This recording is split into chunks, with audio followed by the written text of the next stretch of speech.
Today, I invite you to join me while we solve a puppy challenge that one of my students is in the midst of right now.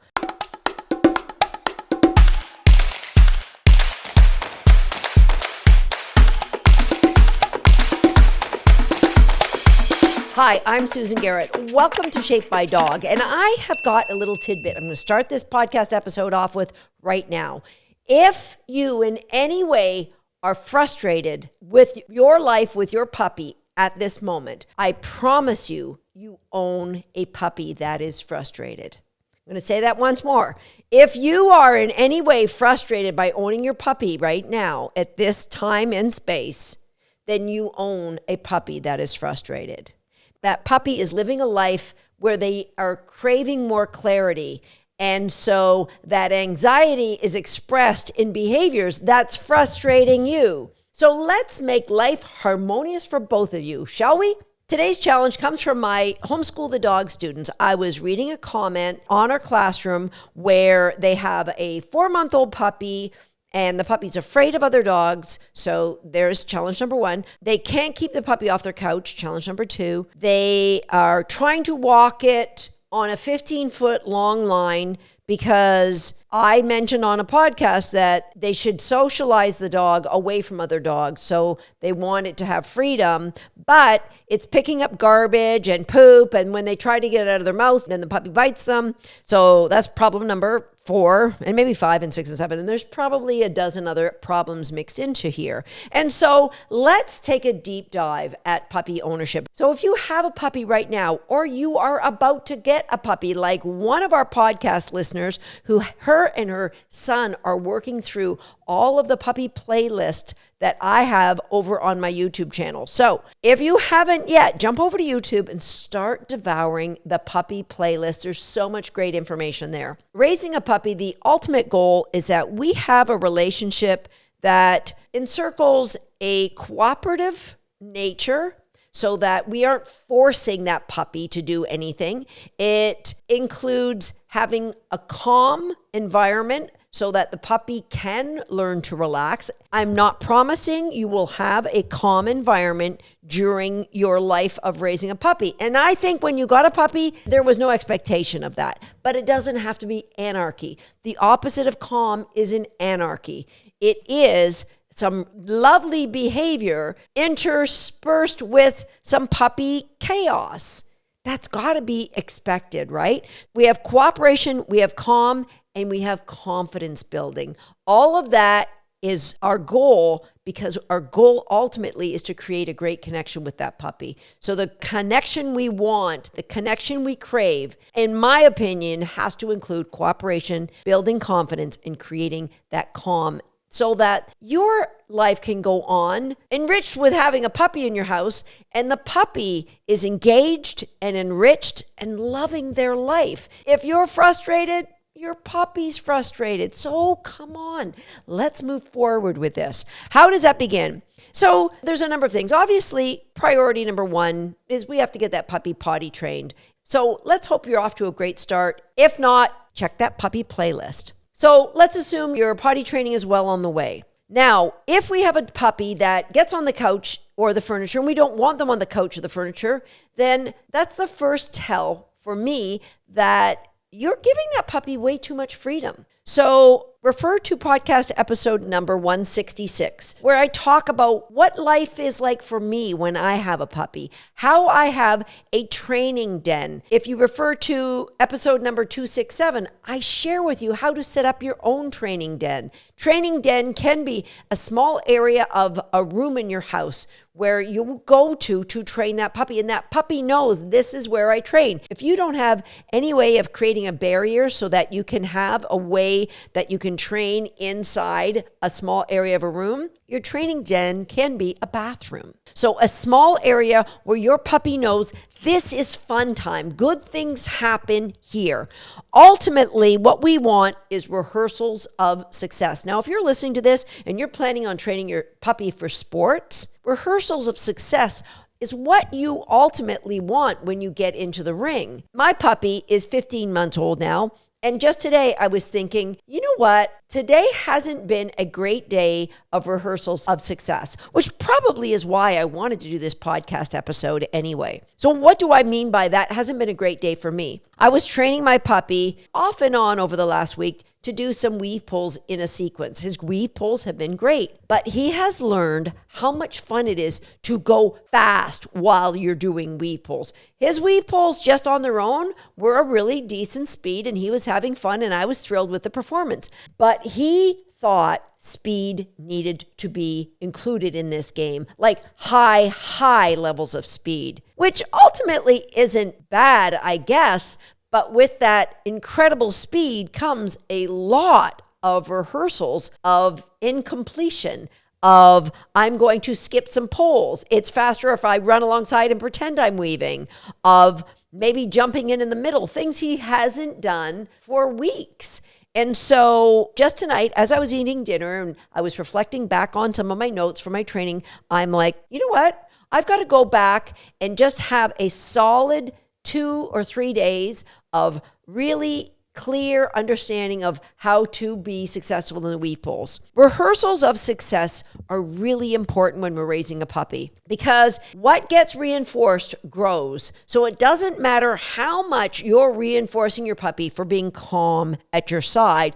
If he's off running amok, jumping over all of your furniture, shredding your bed sheets, peeing where he wants, these are all rehearsals that, if repeated enough, will get reinforced to the point where your good reinforcement for the odd behavior in your training session once every couple of days has no hope of impacting both the relationship that puppy has with you and the progress you would like to see in their behavior moving forward. So your ultimate goal should be rehearsals of success, but let's balance that with some realistic expectations of a puppy. So if you get a puppy from the breeder, they might be 8 to 10 weeks old, maybe 12 weeks old, and there will be some established behaviors already. Some of them will be great if your breeder's done a great job putting effort into teaching things like sit to greet and have fun and enjoy the crate, but they also might be not so great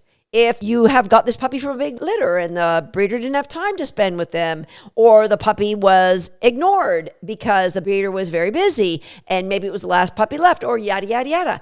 Whatever, it doesn't matter what you start with. What you have to say is, what do I have now? Do you have a behavior challenge like this student mentioned, my dog is afraid of other dogs? Because you have to balance your expectations and the progress you're going to see, and you have to manage that puppy's environment so that you mitigate the chance for them to choose inappropriate behavior, like chewing on furniture or running across furniture if you don't want your puppy on your furniture, which I don't think puppies should be on furniture anyway. Number one, they could, have an accident on the furniture. Number two, puppies jumping off furniture just isn't safe.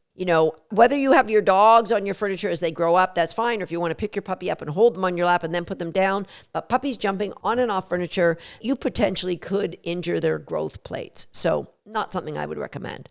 So rehearsals of success. We've got our training den. If you don't want your puppy on the furniture, then you've got them in an X-Pen. You play crate games with them. You've got a routine. So the X-Pen is going to be big enough that you can put enrichment games in there, fun food puzzles, things that they can figure out, scenting games. Oh, that's so good. It tires puppies out.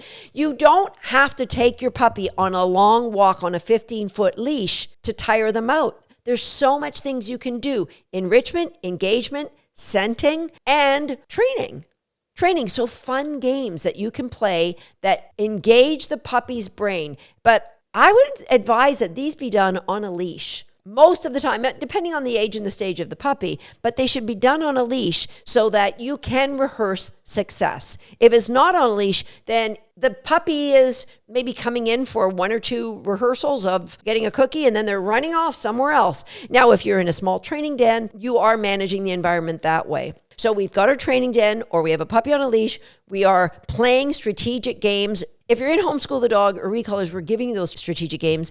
If not, at the end, I'm going to give you something because I want all of you with a puppy or about to get a puppy to really set yourself up for success with that puppy so that you're not frustrated, which means chances are your puppy's not frustrated either. We need to set that puppy up for easy wins. So let's get back to the 15-foot long line. If you have a puppy that likes to pick up garbage, which is not unusual, then they don't belong on a 15-foot long line.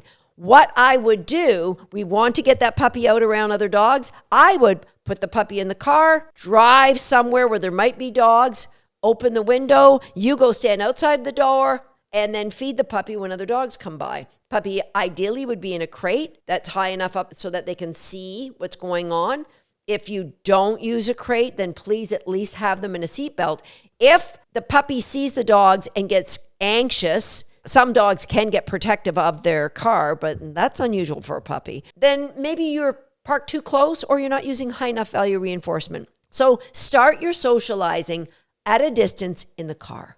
Then you don't have to worry about the puppy picking up things from the ground. Now, what we're going to do, at home, you're going to go treat yourself to a cheeseburger or something from a fast food restaurant where you're going to get some wrappers and you're going to put them on the ground at home. And you're going to work just having your dog in reinforcement zone at your side and feeding them, not walking near those wrappers, but they're in their environment. And if they try to bolt towards them, then you're going to back up even further. We want to teach the puppy in your house that garbage isn't to be picked up in your mouth. So they're on a leash. You're giving them high value rewards. Try to turn in a circle, a 360-degree circle, end your session, put the puppy away, then go up and pick up the garbage. So that's easy win number one. You had garbage in the environment while you were working with your puppy, yet the puppy didn't get a chance to go out and grab the garbage. We're not trying to walk the puppy by the garbage and test. We are saying things will be in your environment and they might even smell good, but you don't have to walk them by. Now,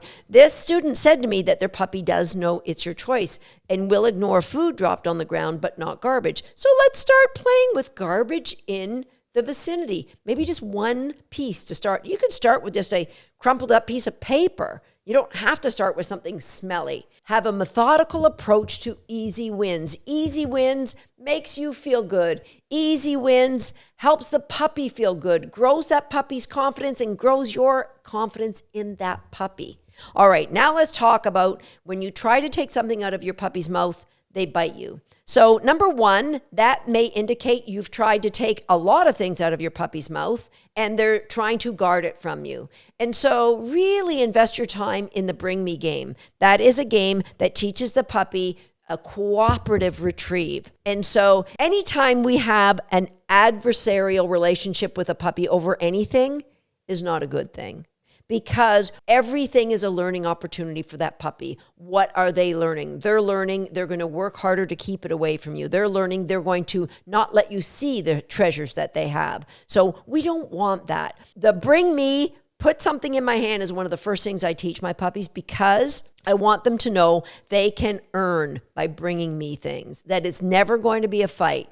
And if your puppy is resource guarding, then go to podcast episode number 82, where I share how to work through that resource guarding. So what we're going to do, set your home environment up for success. We're going to not be taking that puppy out on a 15-foot long line. You're going to work on leash in your house, set the puppy up for small wins, and when you can, work on leash, just walking 2 steps in one direction in front of your house, turn around, walk in 2 steps in the other direction. In those 4 steps, that puppy ideally would have got maybe 5 or 6 cookies.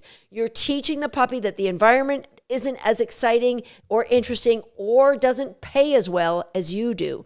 Now go back in the house. We are setting that puppy up so one day, yeah, you can walk out where there's garbage on the grass and your puppy's not going to be interested in it. Because our ultimate goal is there's wildlife nearby and the puppy's not interested. If your puppy is more interested in garbage than you, they're for certain going to be more interested in wildlife. So let's take this one hurdle at a time, remembering we want to grow confidence, increase cooperation, create calm, all the time working towards having a connected relationship with your puppy.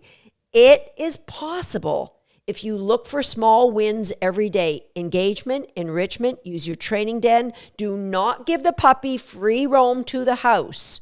The puppy's going to be in an X pen, or they're going to be playing engaging games with you, or they're going to be so tired, they're going to be sleeping in their crate. Now, for those of you who are thinking, well, where do I start? We have just revised our It's Your Choice Summit, and I would love for you to be amongst the first people to try it out. So if you would like access to our free It's Your Choice Summit, where you will learn this critical foundational training game, the step-by-step layers, and all the ways that I use it in everyday life, then click the link that you'll find in the show notes, and that will take you to joining the summit. You know, raising a puppy will always have surprises and possibly frustrations day to day, but it shouldn't be a frustrating event. Because remember, if you're frustrated, that puppy's frustrated too. And that should not be the way for any puppy to live. We want that puppy to live with clarity. We create clarity in the training games that we play with them. The training games that we play with them create a puppy who is engaged, who wants to work with us, and who ends up using their brain in a way that they're just exhausted.